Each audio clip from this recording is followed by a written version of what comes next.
Let's get straight to it. 2019 Infiniti qx60. This is the V6 3.5 liter engine. And today I'll be changing the passenger side lower control arms. This is the control arm on the right side. You can see the R right there is for the right side. All right, I have my car lifted and I have the jack stands in place. The tire won't spin, so you don't have to get the broken off on the ground. But I would, just for the parking pause sake, I would get the nuts broken off on the ground and then raise it up in the air and finish getting them off after that. All right, once you get the tire off, you can see your part down here. You have 3 connections to break free. It's one here. That's a 21mm nut. That's another 21mm nut over here. And right down here,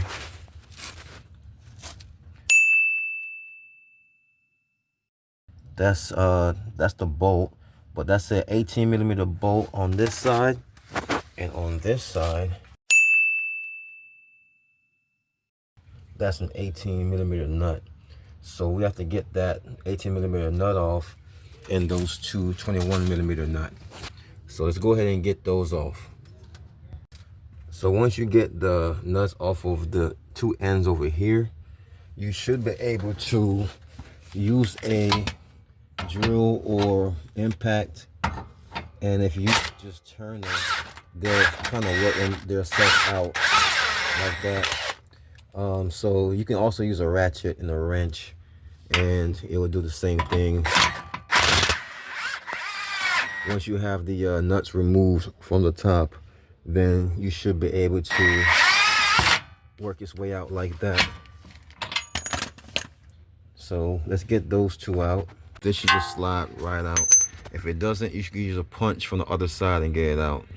All right, now I can use a pry bar right here to get this ball joint side out, just like this. It's gonna take some work to pry it all the way out though, so just go ahead and keep prying until you get it out. And this trick right here I'm using with my jack, I'm using a piece of wood right underneath it, right underneath the rotor to keep that up. And once I put enough pressure on that, it kind of straightens out the CV axle almost. And now I can move this thing almost right out of there, just like that.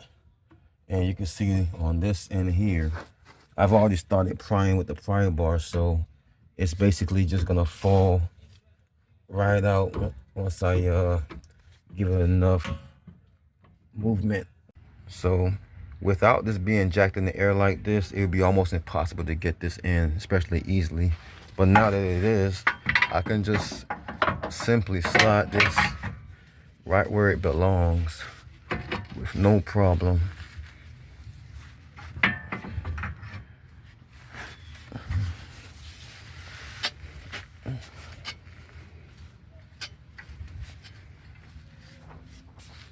So the trick is to get this side in first, because if you try to get both sides in together, it's going to be real hard to start any of the bolts. So if you're able to get this side in, then you'll be able to turn this up and down as much as you want to be able to get that bolt in really easily.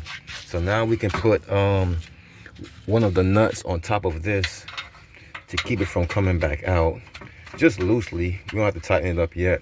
And now we can focus on getting this side in.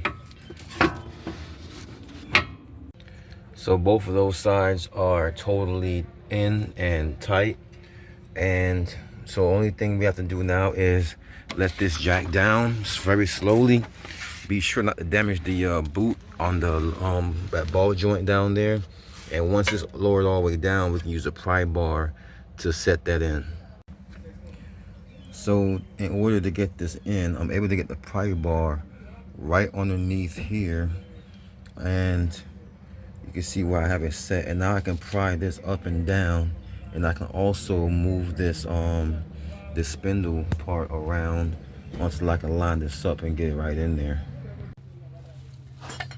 And once I get it in a little bit, I can just hit on the bottom right here.